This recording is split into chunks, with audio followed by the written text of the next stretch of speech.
Oke, kali ini aku nerusin alur cerita dari manhwa The King of Snow part ketiga. Buat kalian yang belum nonton part satu dan kedua, aku saranin nonton dulu. Ada playlistnya. Oke, gak usah lama-lama, langsung saja masuk ke ceritanya. Sebelumnya, Linmo dan Corbin menuju ke suatu tempat dan berhasil mengalahkan White Armor yang menghalangi jalan mereka. Setelah itu, keduanya sampai di kamar Linmo, kamar 409. Corbin baru tahu kalau Linmo mau mengambil benih dan larutan nutrisi. Dia bertanya sejak kapan Linmo belajar bertani dan bagaimana dia mendapatkan semua barang ini. Linmo pusing dengan Corbin yang begitu banyak berbicara dan hanya bisa menutup telinganya untuk mengurangi suara berisiknya itu. Saat itu kalung Linmo mengeluarkan suara dan menyapa. Linmo bingung apakah suara itu dari kalungnya. Corbin terus bicara tanpa henti dengan apa yang dia lihat di situ, membuat Linmo kesal dan mengerjainya dengan menutup lubang hidungnya. Dr. Zhou yang memanggil mereka bingung dan bertanya apa yang sedang kalian lakukan di sana. Linmo menjawab, apa kalung ini punya alat komunikasi? Lupakan saja, aku baru sampai di ruanganku. Dr. Zhou menjawab, baguslah. Aku punya kabar bagus. Kami menemukan beberapa barang lama di gudang seperti pemancar radio tua, seperti keramsite. Lalu ada beberapa barang berkebun juga seperti unsur hara. Pemilik gedung mungkin menggunakan untuk menanam bunga. Linmo bilang itu memang kabar yang bagus. Lalu Dr. Zhou melanjutkan dia punya permintaan pribadi ke Linmo. Setelah itu tampak Linmo sudah menuju ke lab Dr. Zhou. Dia tidak percaya akan kembali ke sini lagi. Corbin melotot kaget dan tidak percaya ada laboratorium di gedung jelek ini. Linmo bilang kalau ini adalah klinik. Corbin tidak menyangka dan bilang apa dokter itu sungguhan dokter asli. Linmo mencari kapsul yang diinginkan oleh Dr. Zhou. Dia melihat kapsul itu yang tertutup rapat di sebuah tabung besi. Linmo penasaran buat apa kapsul ini. Kapsul ini mencurigakan. Label kapsul ini biohazard yang pastinya berbahaya. Apa dokter diam-diam mempelajari white skin ini? Linmo semakin penasaran siapa sebenarnya Dr. Zhou ini. Siapa identitas aslinya? Saat itu Corbin yang entah ngapain kaget dengan komputer yang benar-benar mencala. Linmo bertanya apa yang sedang kau lakukan? Dia menjitak kepala Corbin dan menyuruhnya tidak main-main dengan komputer orang lain. Di layar komputer Dr. Zhou tampak ada sebuah lambang yang ternyata itu adalah lambang dari Badan Logistik Nasional. Saat itu Linmo sadar mungkin di komputer ini ada informasi mengenai si dokter. Dia segera menyuruh Corbin yang dia panggil Minion untuk keluar dari sini. Corbin kesal dari tadi dipanggil Minion. Linmo menendang Corbin keluar. Pergi sana cari persediaan yang berguna. Setelah Corbin keluar dari sana, Linmo berfokus ke komputer itu, mencari informasi yang mungkin berguna, dan akhirnya dia menemukan sesuatu. Ada sebuah foto dari Dr. Zhou saat dia masih muda bersama wanita lain yang kayaknya ini adalah Barbara Ripley, karena punya tahi lalat di bawah mata kirinya.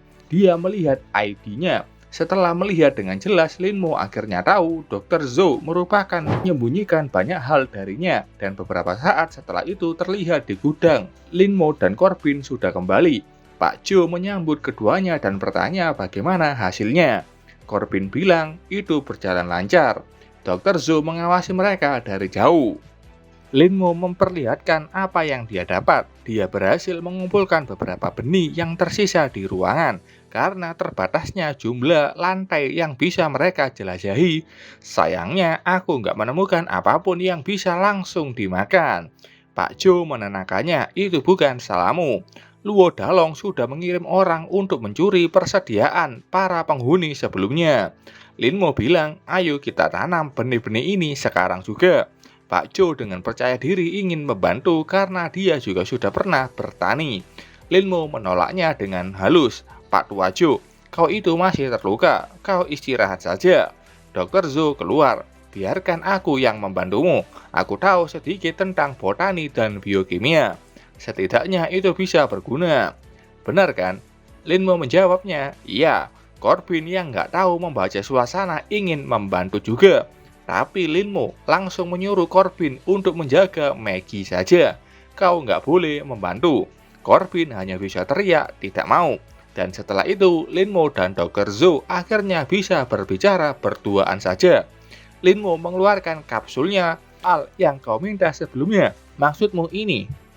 Dr. Zhou ingin mengambilnya, tapi Linmo menariknya lagi. Apa kau gak akan memberikan penjelasan sebelum kau menerimanya? Siapa kau sebenarnya? Dr. Zhou bertanya balik, bukannya kau sudah tahu? Linmo melihat tatapan Dr. Zhou, ekspresi itu. Jangan-jangan kau dengan sengaja melakukannya. Dr. Zhou seperti membenarkannya. Kapsul ini hanya alat untuk memancingku ke rumahmu. Tapi kenapa? Apa yang kau rencanakan? Mantan agen Departemen Keamanan Biokimia, Biro Keamanan Nasional, Zhou Shuya. Dr. Zhou Shuya mengambil kapsul itu. Dia bertanya, katanya itu hanya setengah benar. Ini bukanlah umpan belaka. Dia membuka kapsul itu dan di dalamnya ada sebuah benda aneh. Ini adalah kunci untuk kelangsungan hidup kita. Kayaknya ini adalah bagian tubuh White Skin yang pernah dia pungut. Kau ingat saat kau berubah menjadi White Fury sebelumnya? Wujud itu sangat mirip dengan monster-monster tersebut. Kurasa ada sebuah hubungan antara kau dengan monster-monster itu. Dan organ penyimpanan energi White Armor ini mengandung teori itu. Meski dalam kondisi begini, organ ini masih menyerap panas. Hal ini mirip dengan apa yang terjadi kepadamu. Linmo bertanya, apa hubungannya benda ini dengan kunci kelangsungan hidup? Dan kenapa kau mengungkap identitasmu?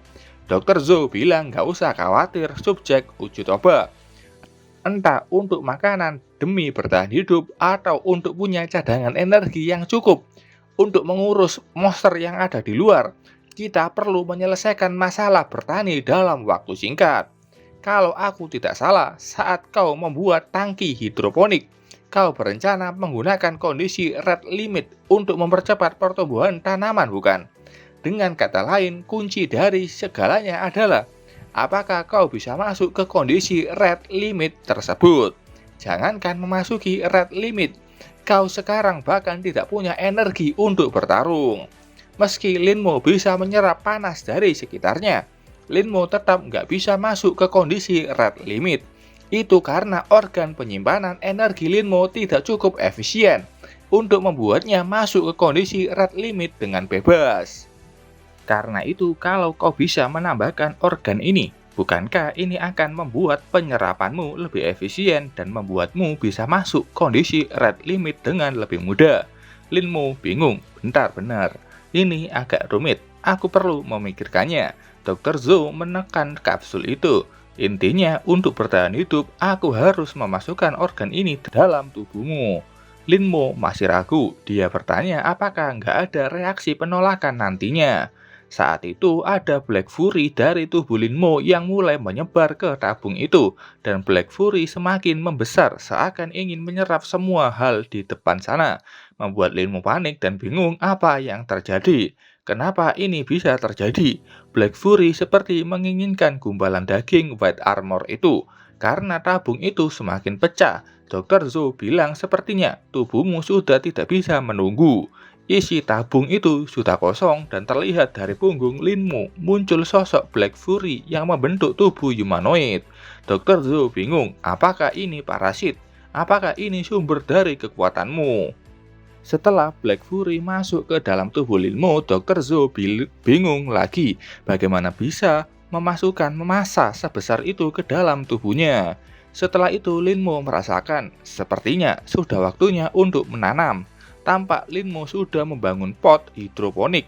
Semua sudah dia lakukan dengan sempurna dan yang tersisa hanyalah sebelum melanjutkan dia melihat rambut Maggie yang bergoyang. Maggie penasaran apa ini, kok kecil sekali. Linmo bilang kalau ini adalah bibit selada. Bibit selada ini seperti bayi selada, sama seperti Little Maggie. Maggie mendengarkan itu dengan lucunya. Dia bilang kalau tidak seperti itu. Maggie itu lebih tinggi. Linmo tertawa bingung bagaimana mau menjelasinya. Maggie bertanya, selada itu apa? Dorothy muncul menjelaskan. Selada itu adalah sayuran hijau yang ada di dalam burger favorit Maggie. Maggie baru tahu itu, dia senang dan meminta untuk beli burger nanti saat papanya pulang. Dorothy yang mendengar itu tidak bisa menjelaskan dengan baik. Corbin ke sana dan berbisik ke arah Linmo kalau papanya Maggie itu sudah meninggal. Linmo melihat wajah Dorothy yang bingung dan mendapatkan ide. Hei Corbin, apa kau membawa bibit gandumnya? Keduanya mengobrol dengan suara keras agar terdengar oleh Maggie. Little Maggie, apakah kau mau makan burger? Maggie menjawab, iya. Kita akan makan burger kalau selada kecil ini sudah tumbuh menjadi selada besar. Maggie bertanya, berapa lama untuk mereka bisa tumbuh besar? Linmo membanggakan dirinya. Jika kakak ada di Yunani kuno, kakak pasti akan menjadi dewa pertanian. Dengan aku di sini, mereka akan tumbuh dalam waktu singkat. Maggie senang dan memujinya. Dorothy berterima kasih ke Linmo yang bisa mengalihkan perhatian Maggie pada ayahnya. Linmo mengenalkan dirinya yang dari kamar 409. Dorothy bilang mereka terjebak dalam situasi ini. Andai kita bisa membuat selada-selada ini tumbuh cepat, setidaknya kita tidak akan mati kelaparan. Corbin dengan mulut besarnya bilang kalau Linmo itu manusia super. Tapi sebelum menjelaskannya terlalu jauh, Linmo membungkam mulut Corbin. Dia berbisik padanya, jangan beritahu orang-orang tentang kekuatanku. Semakin sedikit yang tahu semakin bagus. Corbin bingung dan bertanya kenapa memangnya. Linmo bingung menjelaskannya. Dia mengingat pembicaraannya dengan Dr. Zhou, di mana dia pernah kerja di proyek lapangan ketika masih dinas rahasia. Tingkat keamanan proyek itu sangatlah tinggi. Departemen yang terlibat bersifat rahasia satu sama lain. Tapi aku bisa mendapatkan informasi spesifik. Proyek ini bertujuan untuk menyusupkan sejumlah agen lapangan ke tengah-tengah masyarakat untuk mengumpulkan informasi intelijen setiap saat. Dan ingin bukanlah penyusupan biasa, melainkan penyusupan yang mendalam. Melalui obat-obatan, pencucian otak, dan hipnotis, para agen ini dibuat percaya bahwa mereka adalah warga sipil biasa, sehingga bisa meminimalisir resiko terekspos. Agen-agen ini secara tidak sadar akan melaporkan informasi atau dikenal sebagai human monitor. Orang-orang dari Biro Keamanan Nasional akan melakukan apa saja untuk melindungi garis bawah negara. Tidak pasti apakah Biro Keamanan itu sekarang sudah lumpuh atau belum, dan kita tidak tahu apakah ada pemantau atau penyusup itu di antara kita. Jika mereka tahu tentang dirimu, nggak akan ada hal yang baik yang terjadi nantinya. Intinya, semakin sedikit orang yang tahu tentangmu itu semakin baik. Kembali ke sekarang, Linmo menjitak Corbin dan bilang ke Dorothy kalau dia punya cara sendiri dan tidak perlu khawatir.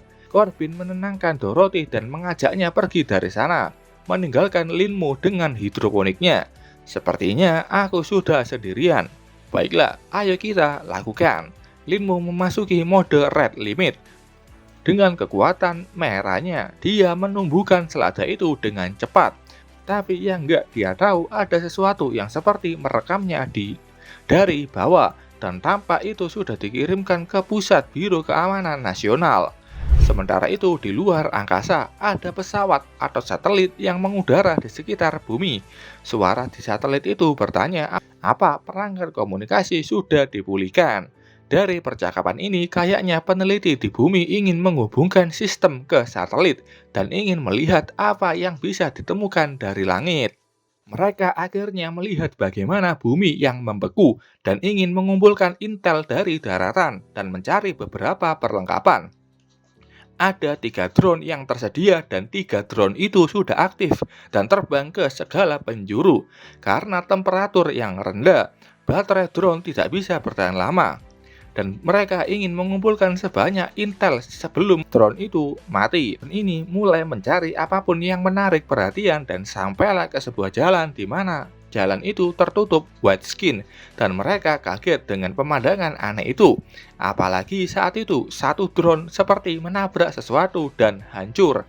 Itu adalah white skin yang ada di depan gedung apartemen Linmo yang menghancurkan satu drone dengan tangan besarnya.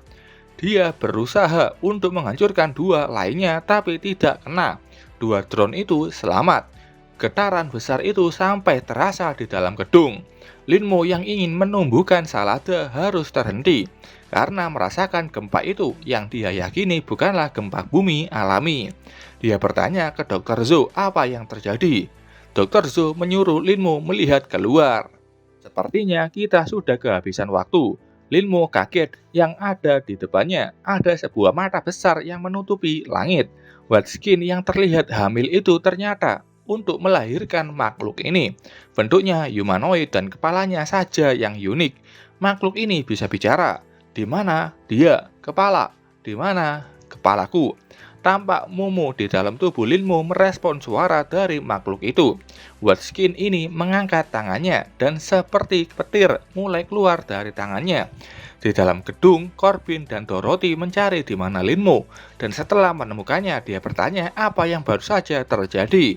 Watskin ini mengumpulkan energinya di tangan kanan dan melihat bahaya itu.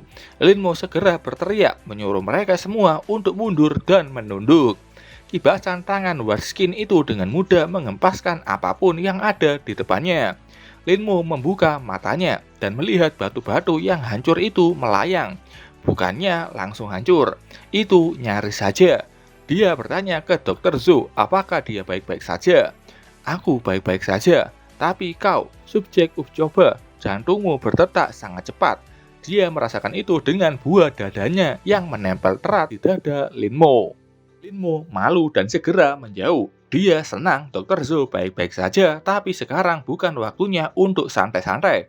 Dia melihat makhluk besar di depannya. Kenapa pecahan-pecahan batu itu melayang di udara? Di sekitar batu itu ada listrik atau magnet. Mata Watskin bersinar dan seperti mengendalikan semua batu itu. Dan dengan kemampuan listriknya, dia mengendalikan batu itu seperti peluru, mengarahkan semua ke Linmo yang ada di dalam gedung. Dorothy memeluk Maggie agar tidak terkena batu-batu itu. Corbin bingung apa yang barusan terjadi. Dia mulai panik saat tidak melihat di mana Linmo, sahabatnya. Dia keluar dan berteriak, "Blackie, kau tidak apa-apa?" Dia kaget melihat bangunan itu yang seperti sudah hancur setengahnya. Saat itu ada suara di bawahnya, "Jangan cuma menghela nafas saja, bantu aku." Dr. Zhou selamat dengan memegang besi. Setelah menyelamatkannya, Corbin bertanya di mana Blackie. "Maksudmu subjek tes?" Dia sebelum menjawabnya, mereka kaget melihat mata Watskin itu yang sudah di depan mereka. Dorothy berteriak menyuruh mereka segera lari dari sana. Corbin kaget, bingung makhluk apa itu. Saat itu ada sebuah serangan cahaya merah yang mengempaskan Watskin besar itu. Dr. Zhou tampak tahu cahaya merah itu dari siapa. Watskin besar ini terlempar dan menabrak gedung di belakangnya. Dan saat itu muncullah sosok monster lainnya. Itu Black Fury Linmo yang dalam mode merah. Ada sedikit perbedaan dengan mode birunya. Sementara itu drone Intel dari Badan Keamanan dan Logistik Nasional yang berhasil merekam bagaimana Watskin besar itu bangun dan menghancurkan drone mereka dengan kemampuannya.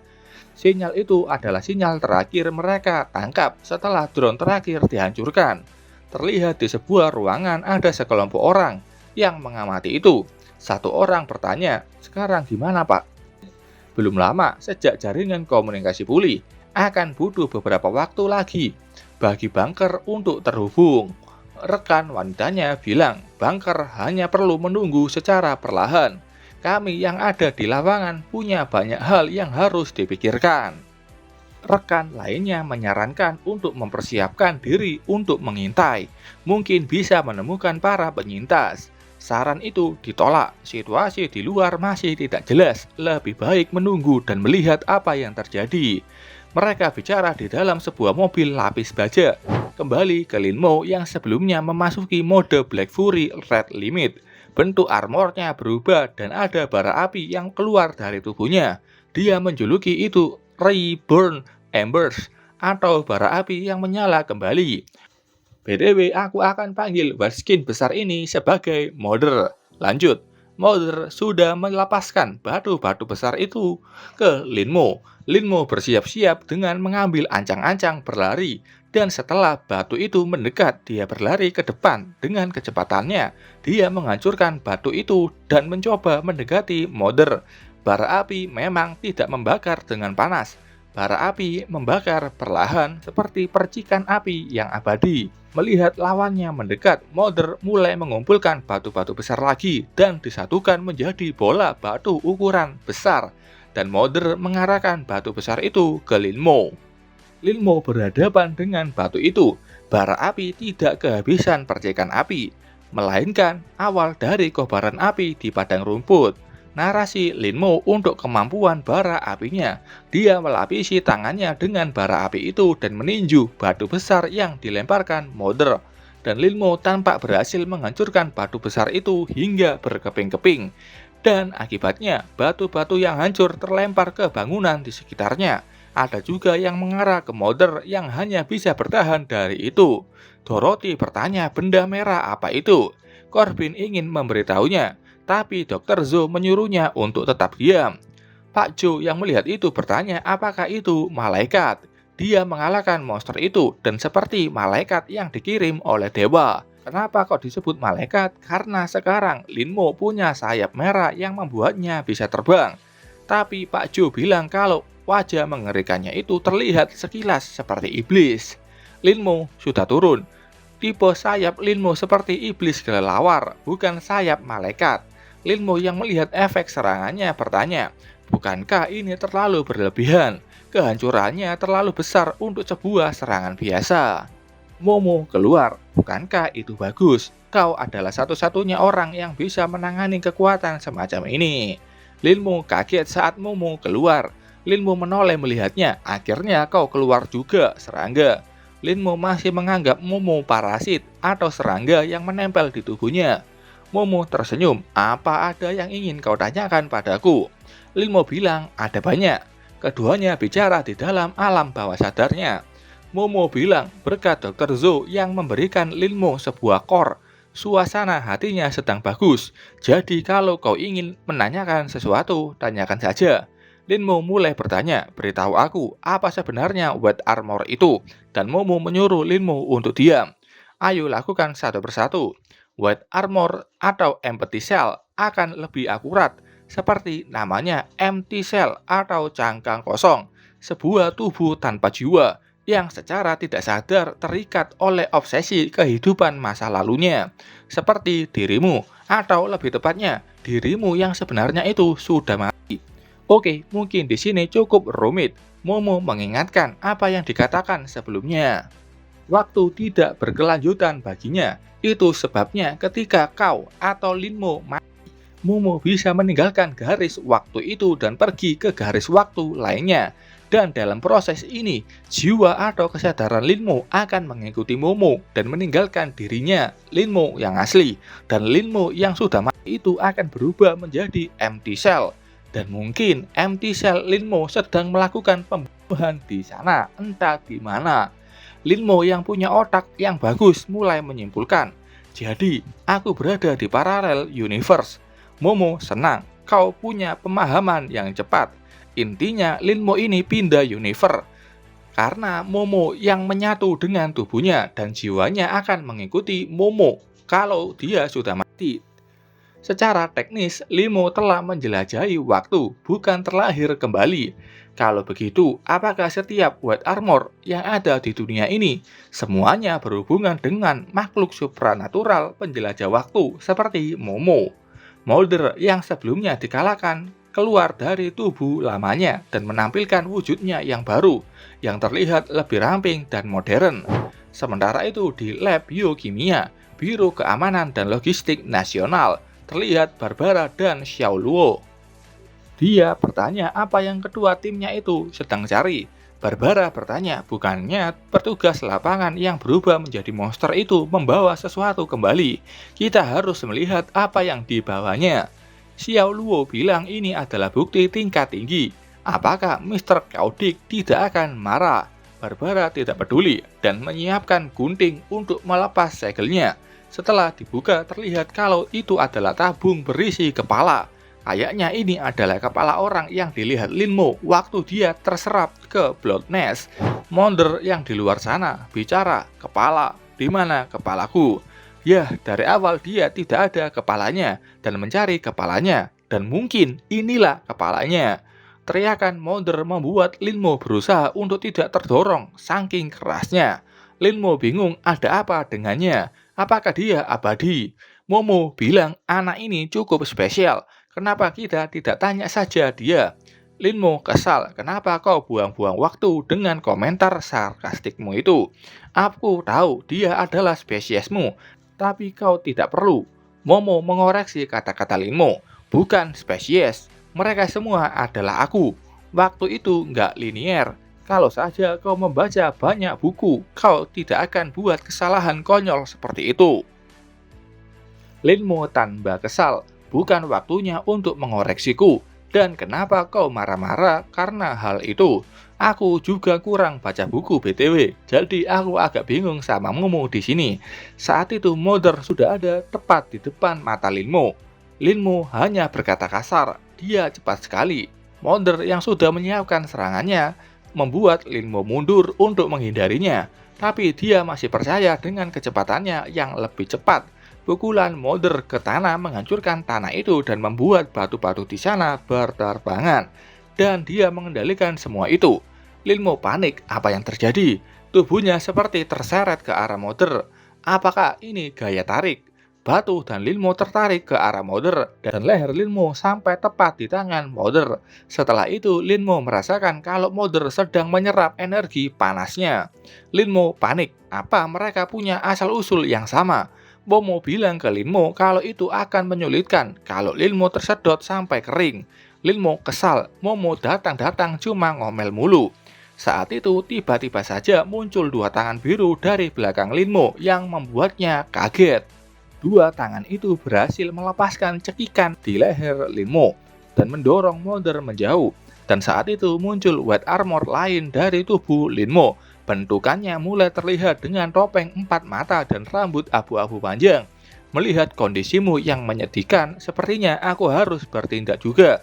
Momo keluar dengan tubuh barunya yang terbuat dari sel-sel tubuh Linmo. Linmo kaget melihat kemunculan Momo yang baru.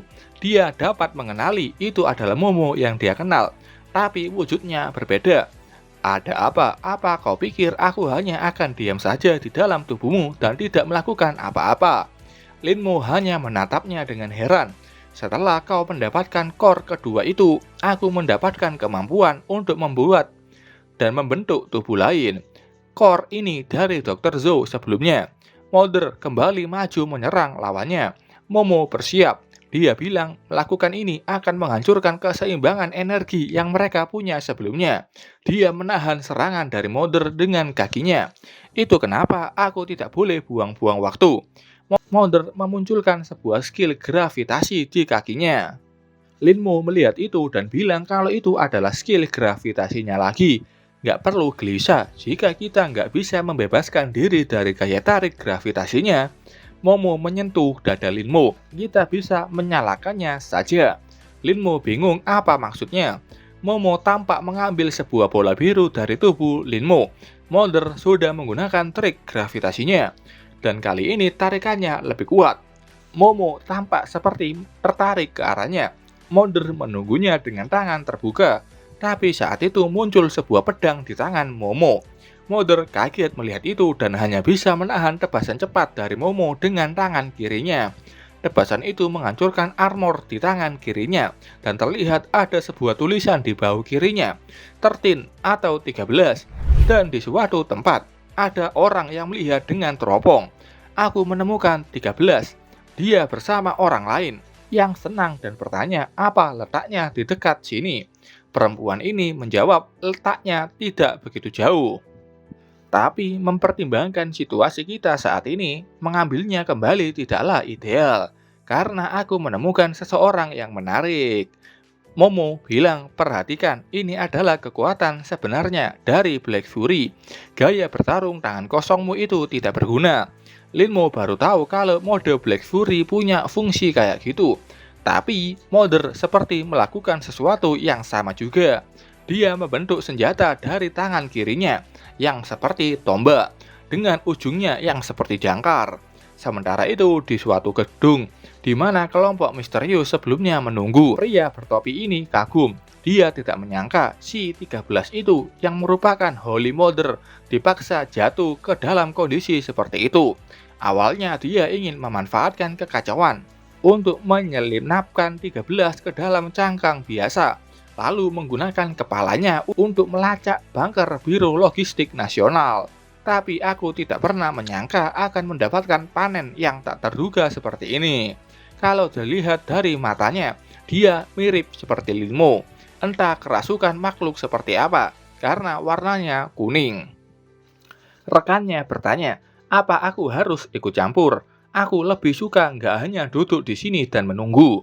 Pria itu bilang kalau ikut campur hanya akan mengekspos pergerakan mereka.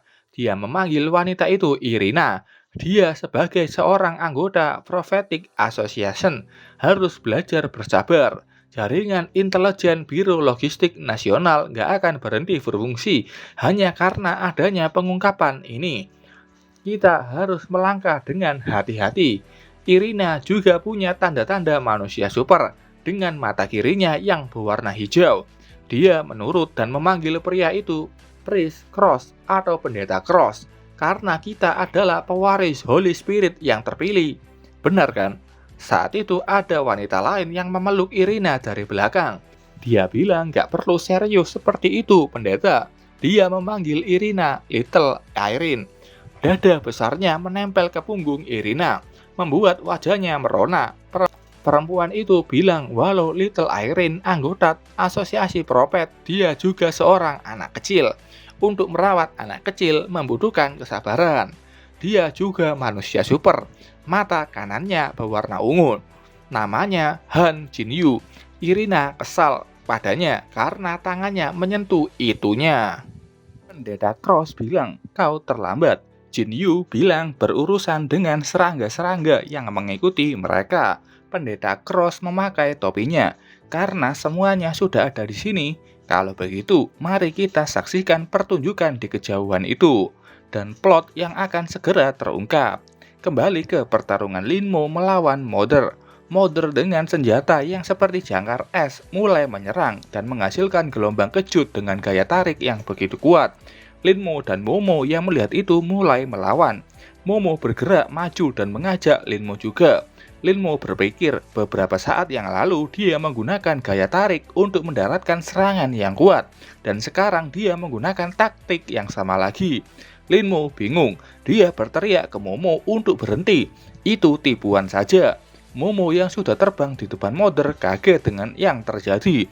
Saat dia ingin menyerang, ada sebuah tolakan yang membuat dia tidak bisa mendekat dan malah terhempas. Melihat lawannya terhempas, Mother maju dengan kecepatan penuh. Dia mengarahkan senjatanya ke Momo yang tergeletak di sana. Momo melotot melihat serangan yang ingin menghantamnya, dan setelah itu serangan Mother mengenai lokasi di mana Momo berada dan menghasilkan ledakan yang cukup besar. Tapi Momo tidak ada di situ, hanya ada tanah yang hancur dan tidak ada sisa tubuh Momo. Mother tahu kalau lawannya itu berhasil kabur. Itu semua berkat Linmo yang terbang dengan cepat dan menyelamatkan Momo. Seperti yang aku katakan sebelumnya, kau mungkin cepat, tapi dibandingkan dengan kecepatanku, kau setidaknya 500 kecepatan kosmik pertama di belakangku. Intinya Linmo lebih cepat. Momo bilang kemampuan itu bukanlah sesuatu yang bisa digunakan cangkang kosong biasa. Linmo setuju, aku juga merasakannya dibandingkan dengan White Skin biasa. Dia lebih seperti tubuh yang seharusnya kosong, namun diisi dengan jiwa yang tidak selaras. Saat itulah kita bertemu dengan nomor 13. Deskripsiku tentang dia adalah, ini yang ngomong BTW si Pendeta Cross. Dia adalah Holy Child dan cangkang kosong. Jiwa dan raganya itu benar-benar tidak terhubung. Kayaknya sekarang yang dipikirkan Dr. Zhou, dia melihat Mother ini mirip manusia super daripada White Skin, atau mungkin sedikit tidak mirip keduanya. Aku ingin tahu apa imajinasiku ini benar. Tapi situasi ini, dia tersenyum. Jangan kecewakan aku, subjek tes. Linmo sendiri masih berpikir tenang. dia memikirkan sesuatu. Saat Mulder melepaskan gaya tarikan sebelumnya, bagian tubuh yang dia gunakan berubah menjadi putih. Keduanya jadi putih, sedangkan bagian tubuh yang berubah menjadi perunggu digunakan untuk memakai gaya tolakan. Linmo tersenyum mengerti. Kayaknya seperti magnet. Linmo bilang ke Momo, kau tadi menyuruhku untuk membakarnya bukan? Momo bingung. Kalau begitu, ayo kita tingkatkan daya serang. Momo sedikit bingung dengan perkataan Linmo, tapi setelah berpikir, dia mulai mengerti apa yang ingin dilakukan Linmo. Ulurkan tanganmu. Linmo mengulurkan tangannya dan Momo menuntun tenaganya ke bagian tengah dada Momo. Linmo kaget dan bertanya, apa yang mau kau lakukan? Saat itu tubuh Momo seperti retak dan muncul hawa dingin dari dalam tubuhnya. Setelahnya ada seperti sulur es yang keluar. Mulder yang melihat lawannya diam saja mulai maju dengan senjatanya. Sulur di tubuh Momo berubah menjadi sebuah belah pedang. Mulder mengayunkan senjatanya dan ingin menghempaskan lawannya itu. Linmo mengambil pedang yang muncul dari dalam tubuh Momo. Melihat pemandangan itu, Mulder terdiam kaget. Apalagi sesaat setelah itu muncul ledakan energi besar di tengah tubuh Linmo dan membuat Mulder yang sebelumnya sudah dekat terhempas karena ledakan itu. Inilah senjata Linmo yang baru. Pedang besar Linmo sudah siap digunakan. Pertarungan dimulai dengan Momo yang sudah di belakang Mulder dan dia tahu tangan kiri Mulder bisa melepaskan gaya tolakan. Jadi saat dia menyerang dari kiri, Mulder akan menggunakan gaya tolakan itu sebagai pertahanan. Dan benar saja Mulder menahan serangan diam-diam Momo dengan tangan kirinya. Untuk mengendalikan jalur serangan lawan, momen itu akan jadi kesempatan terbaik. Linmo menyerang. Saat Mulder masih pakai gaya tolakannya, dia berlari maju untuk membalas serangan yang datang dari kanan. Mulder akan terpaksa menggunakan gaya tarikan dengan tangan kanannya. Gaya tarik itu tidak bisa digunakan untuk pertahanan, jadi dia hanya bisa mengubah jalur serangan Linmo. Linmo pun ditarik menjauh dari tubuh Mulder. Tapi itulah yang diinginkan Linmo. Dengan itu, ini akan membuktikan bahwa tubuh Mulder seperti magnet. Karena tubuhnya adalah magnet, maka akan ada flux magnetik. Dan flux magnetik ini akan menjadi zona percepatan Linmo. Linmo sudah di belakang Mulder dengan menembakkan energi kinetik yang berasal dari kecepatan awal Linmo. Sekarang ini adalah momen untuk mengarahkan seluruh kemampuanku. Serangan Linmo mendarat dengan tepat sasaran dan ledakan itu terpusat di tubuh Mulder. Setelahnya terlihat Momo menusukkan pedangnya tepat di tubuh Mulder yang tidak bisa menghindari atau menangkisnya. Dan tepat di atasnya terlihat Momo yang juga mau menusukkan pedangnya. Untuk pengakhiran, Mulder ingin menahan itu dengan senjatanya. Sesaat sebelum bisa menusukkan pedangnya, Pendeta Cross bertindak. Dia menjentikan jarinya dan mendoakan Holy Shield dilindungi sang dewa. Golden Pilgrimage, nama jurus si Pendeta Cross. Dan saat itu muncul cahaya emas di tengah pertarungan dan ada wanita yang siap menahan serangan Momo. Itu Irina. Jinyu bertanya, Little Rin, apa pengirimannya lancar? Apa ada rasa pusing atau tidak nyaman? Irina dengan wajah yang sedikit lelah bilang, aku baik-baik saja. Diamlah, Han Jinyu. Kekuatan Irina muncul. Matanya berubah menjadi hijau dan tubuhnya diselimuti energi hijau juga. Pedang Momo berhenti tepat di depan mata Irina. Oh, menarik. Beginikah rasanya melihat ke cermin? Tanya Momo yang membingungkan. Ada sebuah pelindung di tubuh Irina yang bisa melindunginya dari serangan Momo. Irina mengeluarkan pedangnya dan menebaskan 2 serangan, membuat pedang Momo patah. Linmo yang masih dalam posisinya kaget melihat ada gadis aneh yang tiba-tiba muncul. Irina menebaskan pedangnya itu ke arah Linmo yang kaget ada manusia super lain seperti dirinya. Tebasan pedang Irina sangat unik karena apapun yang tertebas akan menjadi kubus kecil. Bahkan tubuh Mulder yang keras pun menjadi kubus. Dan di dalam tubuh Mulder ada sebuah orb yang menyambung di tulang belakangnya. Irina mengincar itu. Irina diberikan peringatan sama Jinyu. Little Rin, di belakangmu. Irina mengubah cara memegang pedangnya dan dengan mudah menahan serangan Momo yang dibuat kaget karena refleks gadis ini yang cepat. Apalagi Irina berhasil menangkis serangan itu dan membuat Momo terlempar menuju ke tubuh Linmo yang masih berdiri diam di sana. Irina mendapatkan core tersebut. 13 aman, cepat jemput aku, kata Irina ke rekan-rekannya. Di satu gedung tinggi, Pendeta Cross bilang, aku bisa melihatmu dari sini, jadi aku bisa langsung menargetkanmu. Tapi ingatlah untuk melompat saat kau siap. Aku tidak mau membawa lantai di bawah kakimu juga. Kayaknya kekuatan si Cross ini teleportasi. Irina bersiap melompat dan dengan enggan. Linmo bingung apa yang sedang dia coba lakukan. Apakah dia berusaha menyelamatkan White Skin itu? Tapi kenapa? Dia kan seorang manusia.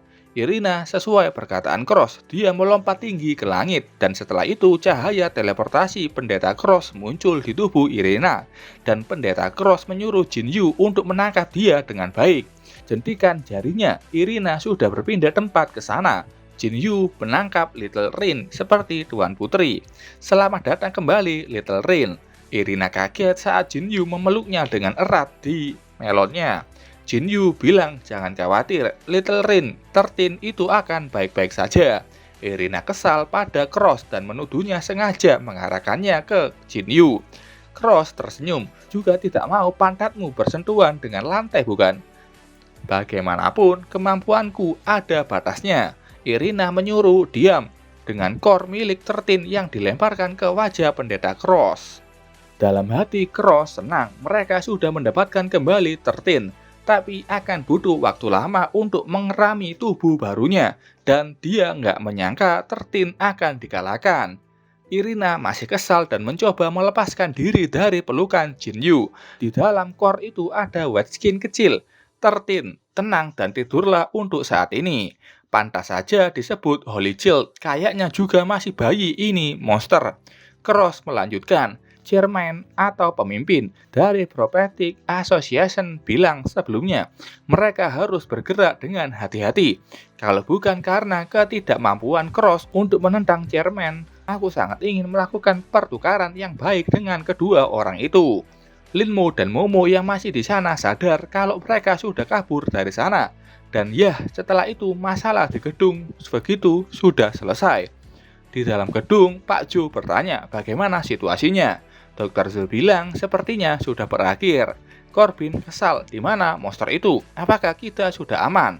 Dr. Zul berdiri, kita harusnya sudah aman untuk sekarang. Maggie dengan polosnya bertanya, Mama, di mana kakak hitam itu? Maksudnya Linmo. Pak Jo juga mulai panik, dia melihat tempat Linmo berdiri yang sudah hancur. Apa dia jatuh dari sini?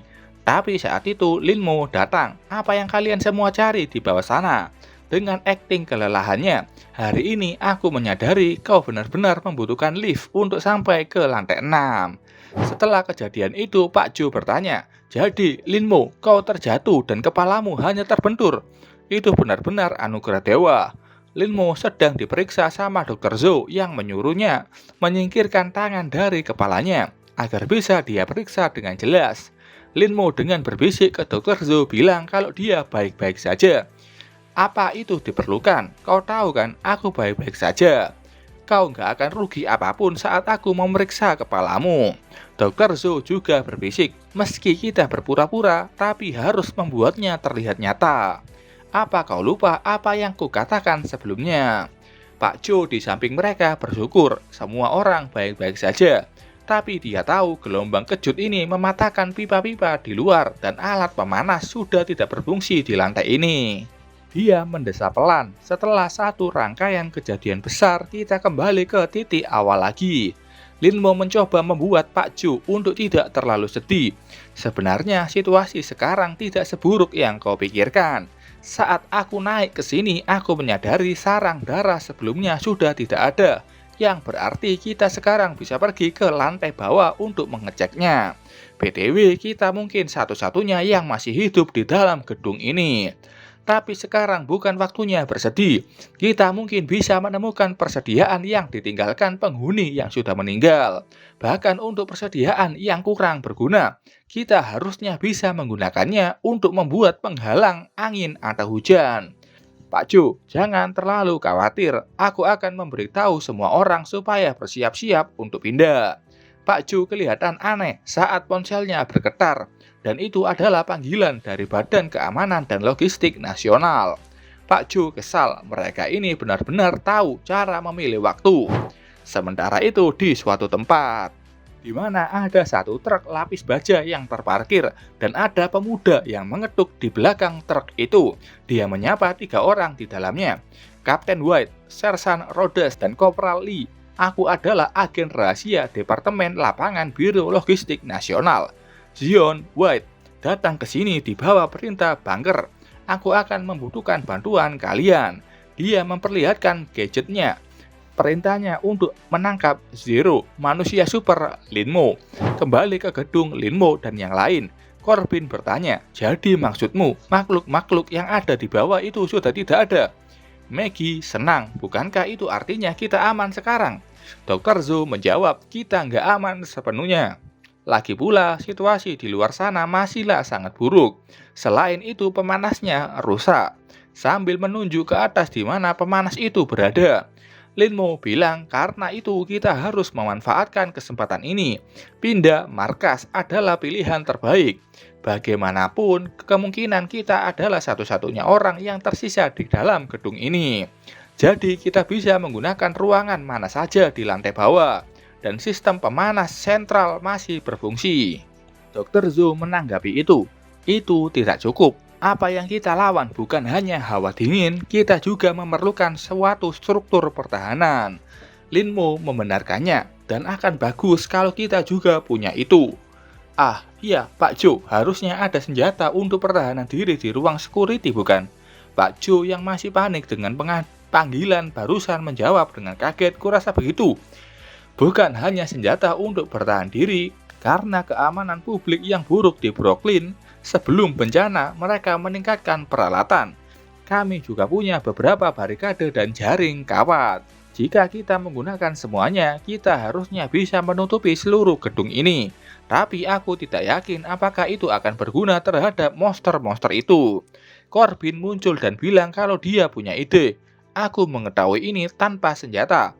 Selama aku memainkan nada tertentu, monster-monster itu nggak bisa bergerak. Mungkin itu adalah kekuatan musik. Linmo membalas, itu terdengar konyol.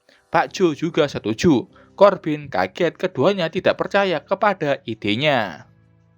Semuanya bersiaplah, aku akan turun bersama Corbin lebih dulu untuk memastikan situasi. Corbin hanya bisa teriak saat penjelasannya tidak didengar dan kenapa harus dia dan Linmo yang harus turun. Linmo bicara padanya, berhenti buang-buang waktu. Corbin minta tunggu sebentar. BTW di scene ini ditunjukin kalau ada yang merekam mereka, entah dengan apa. Apa mungkin Pak Jo, entahlah. Karena posisi kamera ini terlihat dekat dan jelas sekali memperlihatkan wajah Linmo. Setelah itu keduanya sudah sampai di apartemen Linmo. Corbin memujinya, dulu kau tidak seperti ini saat masih di dalam kota kecil di Seattle. Apa kau melakukan sesuatu yang tidak baik? Linmo bertanya, apa ini berlebihan? Ini cuma apartemen biasa. Dalam hati dia bilang, untuk situasi kami saat ini, bahkan hal terlihat biasa pun bisa dianggap mewah. Pembukaan yang tiba-tiba dan para pembekuan yang tiba-tiba dan para Weskin, semuanya terlalu mendadak. Norma-norma dan kehidupan sehari-hari hanya bisa dianggap mewah dan tidak bisa dicari. Ketenangan yang langka ini, aku tidak tahu berapa lama ini akan bertahan. Setelah mengalami banyak hal, semua orang kelelahan. Kami butuh waktu untuk istirahat dan juga untuk memilah perasaan kita.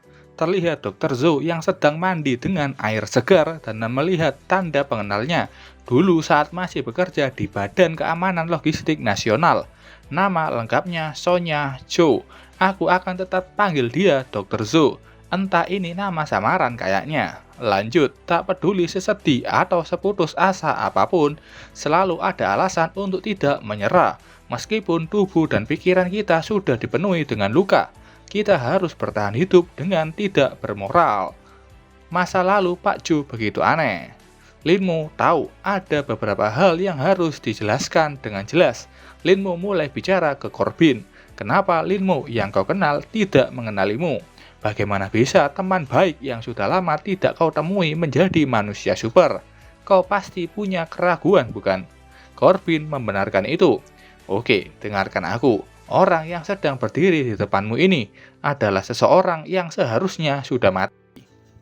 Linmo yang muncul dari garis waktu lain adalah hantu yang merasuki tubuh teman baikmu dan pemilik asli dari tubuh ini sudah tidak ada di sini. Corbin melotot kaget saat diberitahu itu. Aku tahu, ini sulit diterima. Kau tidak mempercayaiku juga merupakan bagian dari ekspektasiku. Aku memberitahu ini padamu karena sebagai teman baik dari pemilik tubuh ini, kau punya hak untuk tahu kebenarannya. Ini juga karena hari-hari ke depannya akan semakin sulit, dan aku tidak mau terlibat masalah karena aku menyembunyikan kebenaran ini darimu. Corbin paham, tapi memangnya kenapa pada akhirnya kau tetaplah Linmo, bukan?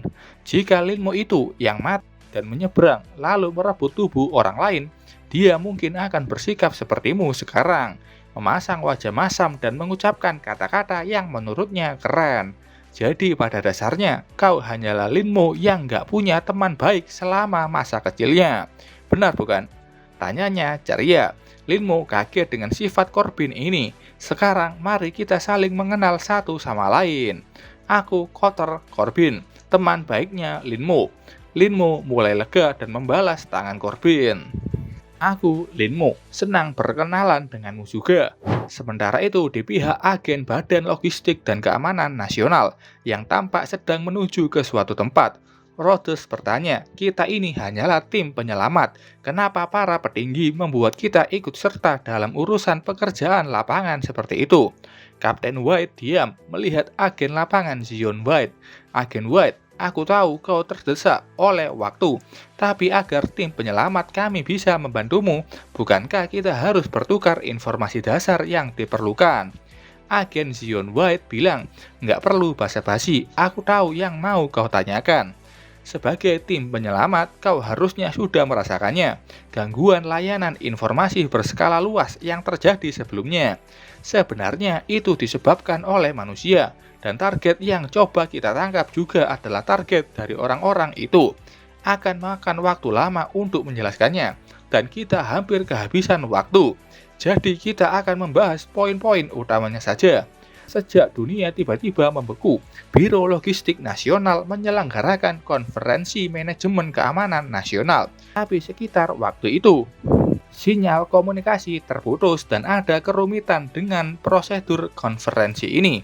Jadi karena alasan itu, skuad kami dalam keadaan siaga karena tidak bisa menerima perintah apapun. Tapi seperti yang kau jelaskan, bisa jadi ini dari sekedar malfungsi teknis.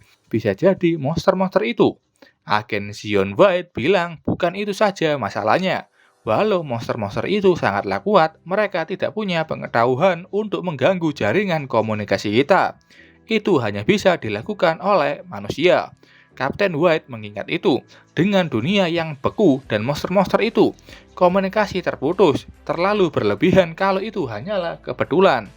Agen White bilang dengan pulihnya komunikasi yang sekarang, prioritas utama NSAL, singkatan dari Biro Keamanan dan Logistik Nasional, adalah untuk menyelidiki hal ini.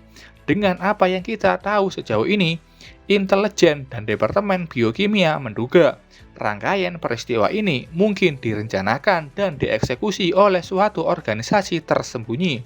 Organisasi yang sama sekali tidak diketahui oleh Biro Intelijen dan Logistik kita. Rhodes nimbrung, nggak mungkin, itu masalah jika CIA tidak punya info apapun tentang mereka. Karena kita tahu mereka adalah orang-orang bodoh yang punya kepala di awan. Tapi bahkan NSAL, kau tahu bocah, entah mereka hidup atau mati, orang-orang akan selalu meninggalkan jejak. Itu hanya cerita yang kau gunakan untuk menakuti anak-anak. Aku pernah bekerja di Departemen Intelijen sebelumnya. Bagaimana mungkin ada organisasi hantu seperti itu? Agen Zion White bilang manusia super. Kemungkinan besar mereka lah hantu yang kau maksud. Sebentar, aku pikir manusia super itu hanyalah kode untuk operasi ini. Kalau itu benar, kau yakin nggak sedang mabuk bukan? Agen Zion mengambil sesuatu. Hal itu memang sulit dipercaya. Kalau kau belum pernah melihatnya, tapi sejak terjadinya bencana, tim kami bersinggungan dengan mereka. Mengenai hasilnya, mereka berbicara sendiri. Dia memperlihatkan lencana di lehernya. Itu milik rekan-rekannya yang sudah tewas. Kapten White turut berdukacita. Organisasi manusia super ini beroperasi secara diam-diam. Hantu adalah nama yang cocok untuk mereka. Satu-satunya hal yang kita tahu, mereka itu musuh kita. Kapten bertanya, apa para petinggi tahu kenapa ada sesama manusia super di antara target mereka? Kopral Lee ikut mengeluarkan idenya. Mungkin mereka sedang mencoba menyerap manusia super lainnya untuk masuk ke organisasi mereka. Dia langsung minta maaf dengan spekulasinya barusan. Tapi agen Zion White bilang tidak punya akses ke informasi rahasia seperti detail-detailnya. Tapi mungkin memang seperti yang Kopral Lee katakan barusan, karena menjadi yang pertama yang bisa dia amati. Melakukan kontak dengan kode Zero adalah satu-satunya kesempatan kita untuk mendapatkan pemahaman yang lebih baik tentang manusia super ini. Kurasa itulah sebabnya NSAL mengincarnya. Kopral Lee menghentikan truknya. Kapten bertanya, ada apa? Apa di depan ada sesuatu? Pak, kita menemukan penyintas. Ada 2 orang yang menghadang truk mereka. Kapten White bingung, ini canggung. Aku akan turun dan memeriksanya. Kapten White bertanya ke mereka, apakah baik-baik saja? Kami dari NSAL, apa ada yang bisa kami bantu? Agen Zion White mengamati mereka dari belakang dengan senjatanya. Penyintas itu senang dan ingin dibawa pergi dari kota Brooklyn yang berubah menjadi neraka. Kapten White menjawab dengan gugup kalau itu sedikit sulit.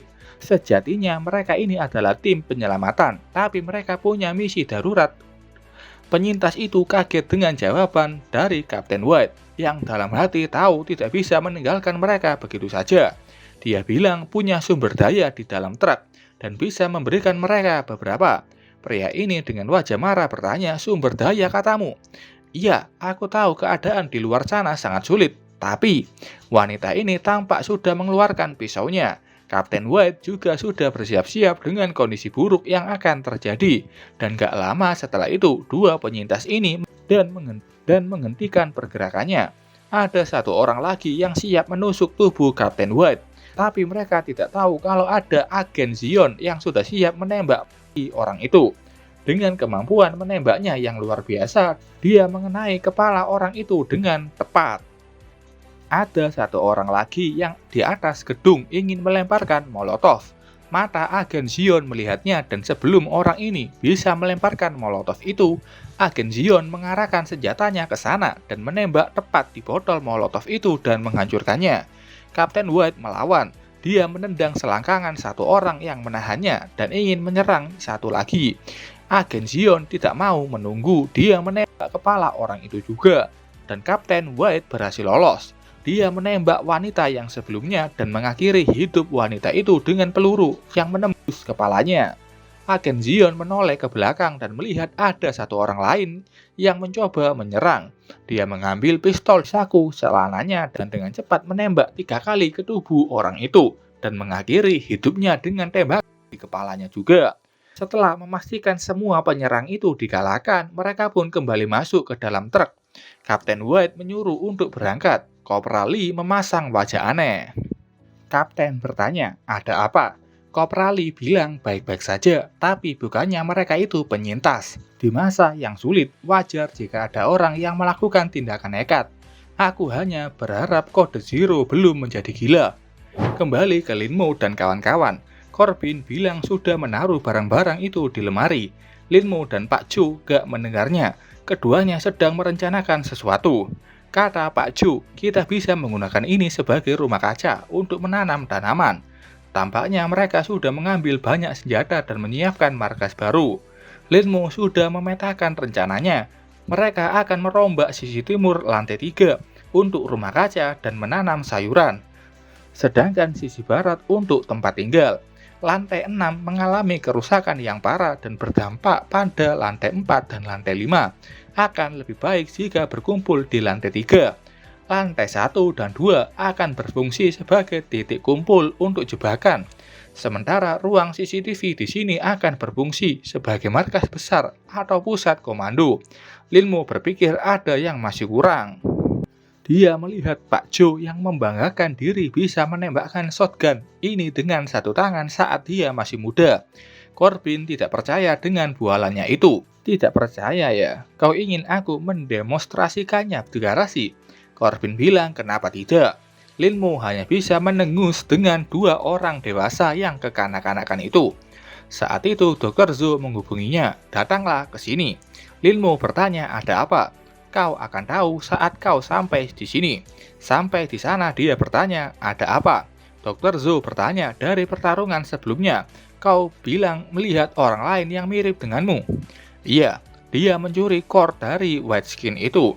Kalau begitu, kau harus mendengar ini. Dr. Zhou menyalakan radio di sana. Kepada saudara-saudara yang beruntung bisa selamat. Kepada orang-orang yang akan menerima siaran ini. Kalian pasti sedang berada di tengah-tengah tempat yang beku ini. Tapi ketahuilah ini bukan salah kalian. Linmo kesal, kenapa siaran ini terputus begitu saja? Kau akan tahu setelah kau selesai mendengarkannya. Isi pembicaraan radio itu intinya, Tuhan menghukum dunia lagi dengan pembekuan ini. Karena manusia sudah melupakan Tuhan dengan apapun yang ada di bumi. Seperti pemerintahannya yang jahat, uang, dan lain-lain. Tapi Tuhan itu maha pengampun. Jiwa-jiwa yang tidak tercemar oleh dunia, mereka adalah Holy Children. Yang dimaksud adalah Jin Yu, yang saat ini sedang memamerkan kemampuannya. Dia mengeluarkan sebuah roket launcher dari dadanya.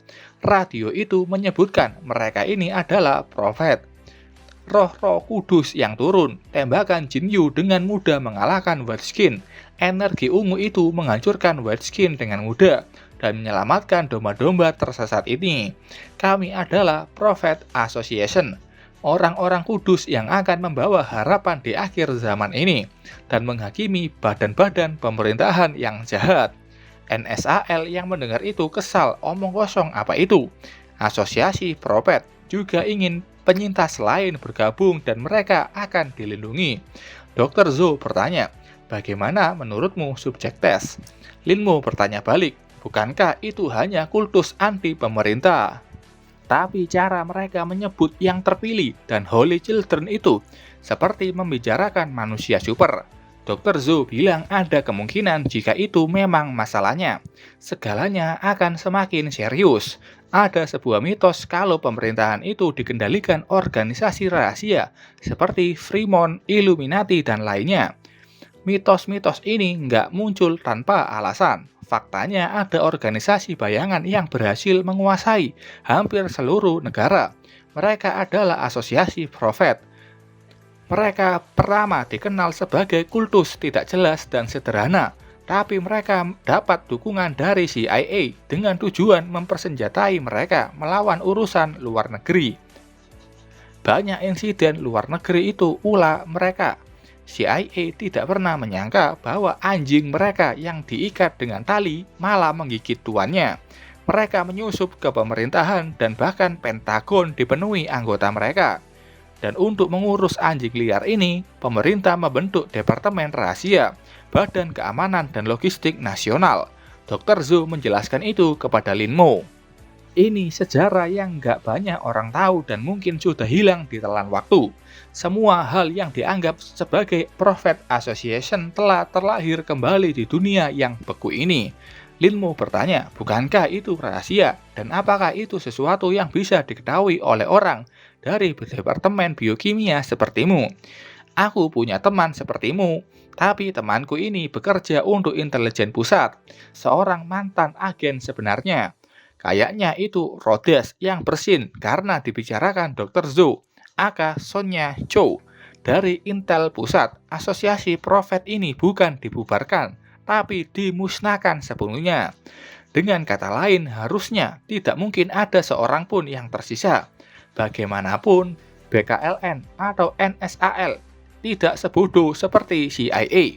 Dengan apa yang terjadi, kita tahu sejauh ini. Aku sampai pada kesimpulan ini. Para manusia super dari asosiasi Prophet ini berasal dari alam semesta paralel. Mereka adalah hantu yang sama sepertimu. Linmu kaget. Tunggu, bagaimana kau tahu? Linmu akhirnya tahu kalung ini bukan? Apa kau mengupingku dengan kalung ini? Jadi kau mendengar semuanya. Dokter Zhou bilang itu tadi menyentuh, tapi agak lebay untuk dua orang pria. Linmu kesal padanya yang menguping. Dokter Zhou meneruskan, kalau itu yang terjadi, asosiasi Prophet akan mengarahkan perhatian padamu. Dengan kata lain, kita punya target lain yang harus diwaspadai. Setelah itu, Dokter Zhou menyuruh Linmu untuk membawa barang-barangnya pindah ke tempat baru. Linmu hanya bisa pasrah, ternyata inilah alasan dipanggil ke sini. Kembali ke truk NSAL, asosiasi Prophet ya. Itu menjelaskan kenapa kita tidak punya informasi apa-apa. Kopral Lee bertanya apakah itu masalah besar. Bukan hanya masalah besar. Organisasi itu ada hubungannya dengan pendirian NSAL kita. Sebelum melanjutkan bicaranya, mulut Sersan Rhodes ditutup Kapten White. Jangan lupa alasan kenapa kau dipindahkan dari Intel, Sersan Rhodes. Agen Zion White menerima perintah khusus. Kita dapat konfirmasi. Asosiasi Prophet ada hubungannya dengan munculnya manusia super. Tapi prioritas utama kita saat ini adalah menangkap kode Zero atau Linmo. Untuk membantumu menjalankan tugasmu, para petinggi memutuskan untuk sementara waktu memberimu izin tertinggi. Segala hambatan itu hanya akan menghalangi misi kita untuk menyelamatkan nyawa. Dengan izin tertinggimu, kau bisa menggunakan wewenangmu untuk menyingkirkan setiap penghalang atas pertimbanganmu sendiri. Selain itu, untuk setiap pembangkang yang kita miliki, dari sini kayaknya Pak Jo ini yang nggak menjalankan perintah organisasi. Itu menurutku. Itu kenapa agen Zion diberikan izin tertinggi. Oke, sampai sini dulu ceritanya. Terima kasih buat kalian yang sudah nonton video ini sampai selesai. Sampai ketemu di video selanjutnya. Bye-bye.